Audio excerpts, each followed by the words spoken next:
Rencana persiapan pemulihan pariwisata di Bali melalui New Normal atau Bali Era Baru sudah diantisipasi oleh sejumlah daya tarik wisata atau DTW di Bali.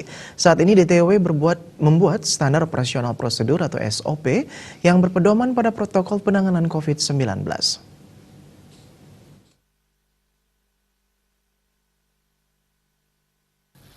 Manajer operasional DTW Tanah Lot, Ketut Toyo Adjana menyatakan jika rencana tersebut dilaksanakan atau dijalankan, daya tarik wisata DTW Tanah Lot siap membuka kawasan objek wisata tersebut. Ibunya, kesiapan Tanah Lot ini khususnya telah siap mulai dari keamanan maupun kesiapan kesehatan sesuai protokol COVID-19. Sejauh ini pihaknya memang belum menerima informasi langsung terkait rencana pemulihan pariwisata.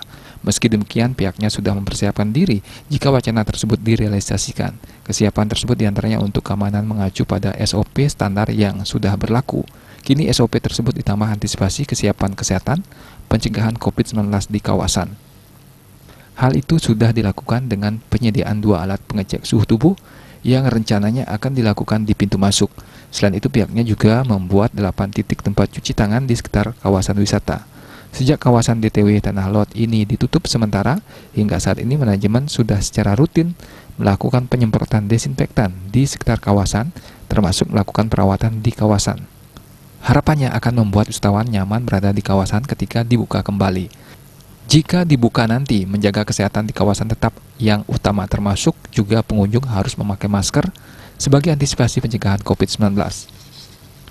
Manajer DTW Ulun Danu Beratan Wayan Mustika juga mengaku sudah siap jika DTW diperintahkan untuk dibuka kembali menerima kunjungan. Kesiapan tersebut khususnya menyangkut standar kesehatan di kawasan sesuai dengan protokol penanganan COVID-19, seperti alat pendeteksi suhu tubuh, tambahan tempat mencuci tangan, dan ketersediaan APD. Prediksinya jika dibuka kemungkinan jumlah kunjungan wisatawan ke objek wisata tidak banyak. Jadi menurutnya belum perlu untuk melakukan pembatasan jumlah wisatawan yang berada di dalam kawasan. Pembatasan jumlah wisatawan baru dilakukan jika kunjungan membludak. Manik